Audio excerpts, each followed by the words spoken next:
그런즉 너는 이 백성을 위하여 기도하지 말라. 그들을 위하여 부르짖어 구하지 말라. 내게 간구하지 말라. 내가 내게서 듣지 아니하리라.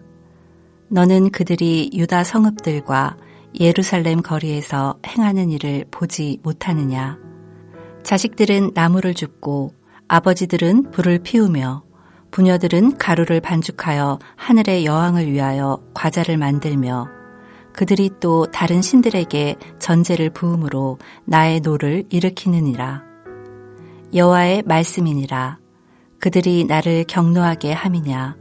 자기 얼굴에 부끄러움을 자취함이 아니냐? 그러므로 주 여호와께서 이와 같이 말씀하시니라. 보라, 나의 진노와 분노를 이곳과 사람과 짐승과 들나무와 땅의 소산에 부으리니 불같이 살라지고 꺼지지 아니하리라 하시니라. 만군의 여호와 이스라엘의 하나님께서 이와 같이 말씀하시되 너희 희생 제물과 번제물의 고기를 아울러 먹으라.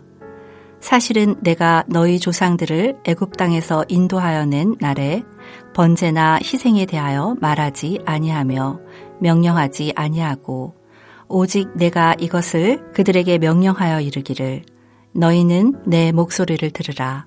그리하면 나는 너희 하나님이 되겠고 너희는 내 백성이 되리라.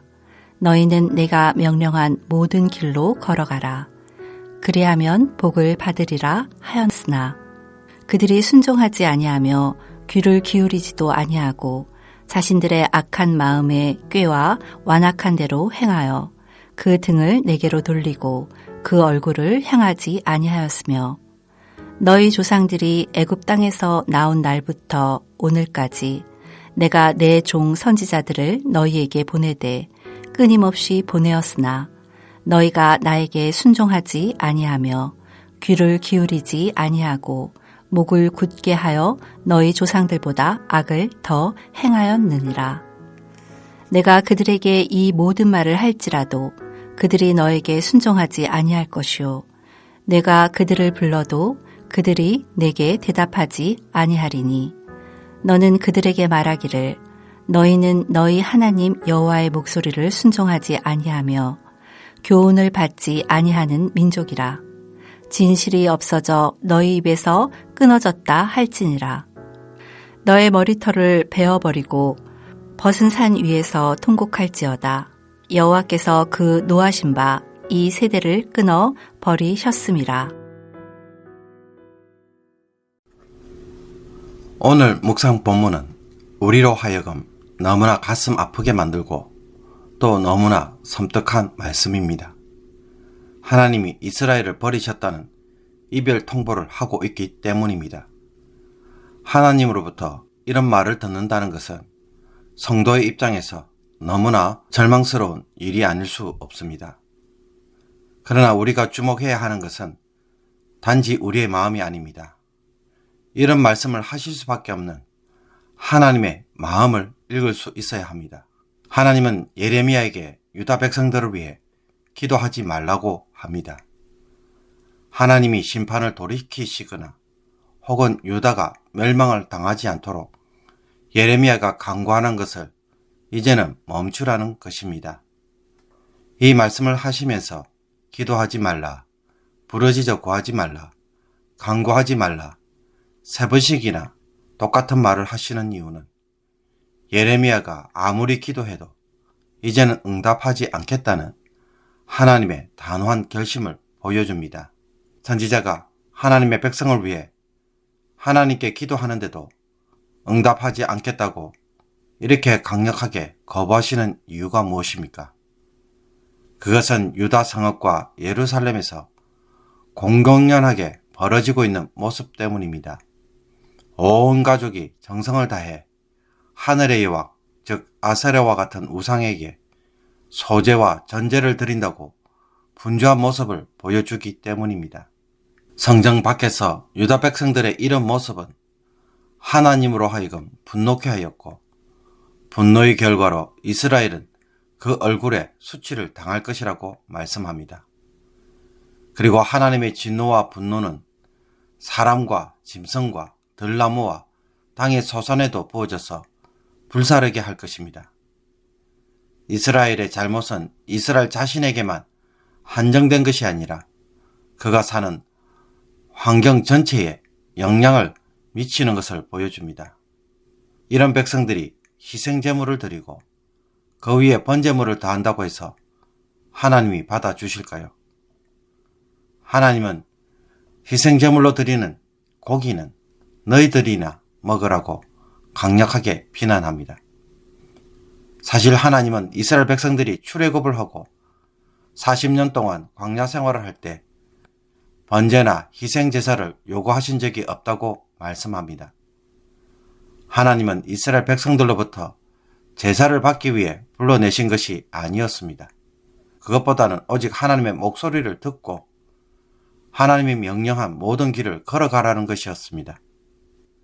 그래서 언약 백성으로 복을 누리라는 것입니다.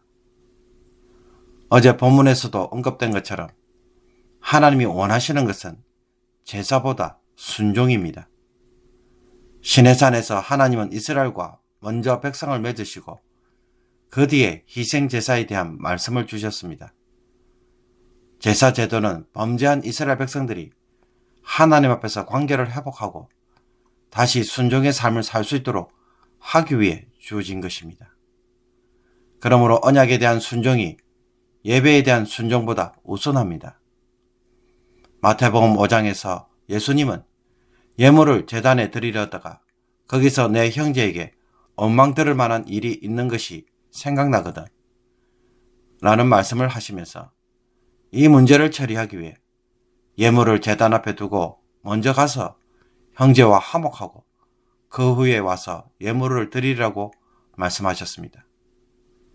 예배와 형제와의 화해 가운데 어느 것이 더 우선순위를 차지하고 있습니까? 이처럼 하나님은 이스라엘 백성들이 정말로 하나님의 말씀에 순종하는 자들이 되기를 간절히 기대하였지만 정작 그들은 순종하지 않고 귀를 기울이지도 않으며 자신의 악한 마음과 완악한 모습으로 거부하였습니다. 하나님이 출애굽부터 시작해서 오늘까지 선지자들을 무수히 보냈지만 순종하지 않고 조상들보다 더 악한 일을 하였다고 고발합니다. 그러므로 하나님이 직접 말씀하셔도 듣지 않는 백성인데 예레미야가 가서 전하고 기도한다고 해서 과연 그들이 듣고 돌이키겠느냐라고 말씀합니다. 결국 유다 백성들이 이제 들어야 할 말씀은 무엇밖에 없습니까? 하나님이 그들을 버리셨다는 이별 통보입니다.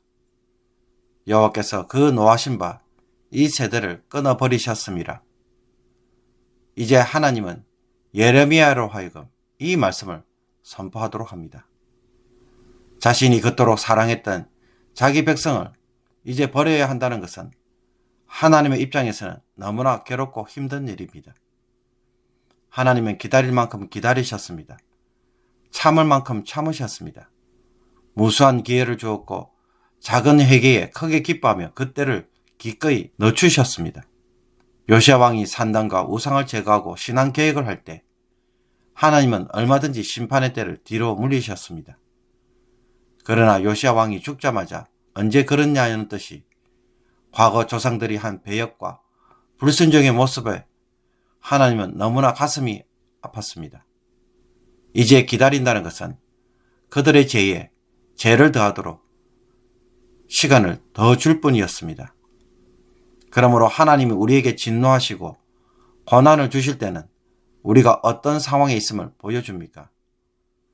한번 실수한 것으로 즉각적으로 반응하시는 것입니까? 아니면 오래 참고 기다리시다가 죄를 중단하도록 행하시는 고난입니까?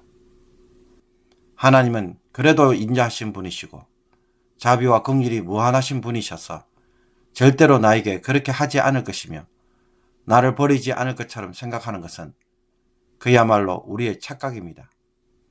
하나님은 밑도 끝도 없이 맹목적으로 우리를 사랑하시는 분이 아닙니다. 선과 악을 분별하지 못하고 사람에게 집착하는 하나님이 아니며 자기 말에 올무에 빠져 어쩔 수 없이 울며 겨자 먹기로 우리를 사랑하시는 분도 아닙니다. 더욱이 하나님은 사람의 말과 논리에 따라 행동하시는 분이 아닙니다. 하나님 자신이 기준이기에 하나님이 사랑하는 것도 하나님의 뜻이며 버리시는 것도 하나님의 주권에 해당하는 일입니다. 우리가 뭐라고 떠들어도 뭐라고 논리를 내세워도 그것은 사람의 말과 생각, 논리에 불과합니다. 하나님과 맺은 언약에 따르면 이스라엘은 벌써 이 세상에서 여러 번 사라질 민족입니다. 비록 이스라엘이 회개하고 돌이켜서 바로 설지라도 하나님이 심판하신다면 그 어느 누가 항의할 수 있겠습니까? 그런데도 하나님이 이스라엘을 지금까지 살려두신 것은 순전히 하나님 자신의 사랑 때문입니다. 이스라엘은 이미 사망 선고가 내려진 환자입니다. 이스라엘은 오로지 하나님의 은혜와 긍휼로 호흡하고 있기에 그의 입에서 산소 마스크를 제거하고 안 하고는 하나님의 손에 달려있는 것입니다. 그러므로 우리가 회개할 때까지 하나님이 반드시 기회를 주어야 하는 것이 아닙니다. 또 영원토록 기다려야 할 이유도 없는 것입니다. 우리가 범죄하는 순간 우리는 이미 범죄한 자이고 심판 아래 놓인 자입니다. 이런 사람이 회개를 한다고 해서 그 죄를 없는 것으로 처리할 수 있겠습니까? 그런데도 우리는 회개하면 하나님이 무조건 용서해 주실 것처럼 착각합니다. 회개를 보시고 자비와 긍휼을 베푸실지를 결정하는 것은 전적으로 하나님의 뜻에 있습니다. 우리의 권리가 될 수가 없는 것입니다. 회개를 해도 하나님은 얼마든지 심판하실 수 있습니다. 하나님이 이스라엘 백성들에게 이별을 통보하는 것이 결코 이상한 것처럼 간주할 수 없는 이유가 바로 여기에 있습니다. 회개를 통해 용서를 얻으려고 하기보다는 철저하게 순종하는 것에서 언약을 세우고 복을 누리는 법을 배워가야 할 것입니다. 성전에서 예배로 자신의 불순종을 듣고 회개를 빌미로 언제든지 제 용서를 받을 수 있는 것처럼 신앙생활하는 잘못된 습관을 버려야 할 것입니다. 오늘이라도 속히 돌이키도록 계속 반복적으로 지적하고 계시는 성령의 음성 앞에 속히 돌아서서 순종하는 것만이 성도가 살 길입니다. 하나님이 언제까지 기다리시고만 계시지는 않습니다. 그러니 오늘이 마지막인 줄 알고 속히 돌이켜야 할 문제가 있다면 오늘 순종하는 저와 여러분이 되기를 원합니다. 기도드리겠습니다. 자비와 긍휼이 풍성하신 하나님, 하나님의 오래 참으심과 기다리심을 저희들이 얼마나 악용하고 있는지 회개합니다. 이제는 더 이상 기도하지 말라고 할 정도로 고집 피우고 불순종하는 문제가 있다면 속히 돌이키고 순종으로 응답하는 저희들이 되게 하여 주옵소서.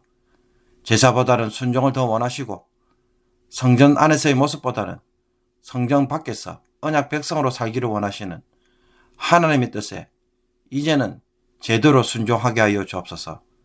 그렇게 살게 하여 주옵소서. 하나님이 언제라도 저희들에게 이별을 통보하여도 너무나도 당연한 사람임을 저희들이 압니다. 하나님의 진노 아래 있는 자들에게 마지막으로 주신 은혜를 권리가 아닌 감사와 마지막 회복의 기회로 삼고 오늘도 살아가게 하여 주옵소서. 회개에서 답을 찾는 것이 아니라 순종해서 답을 찾음으로 하나님을 기쁘시게 하는 참된 성도가 되게 하여 주옵소서. 예수 그리스도의 이름으로 기도합나이다. 아멘.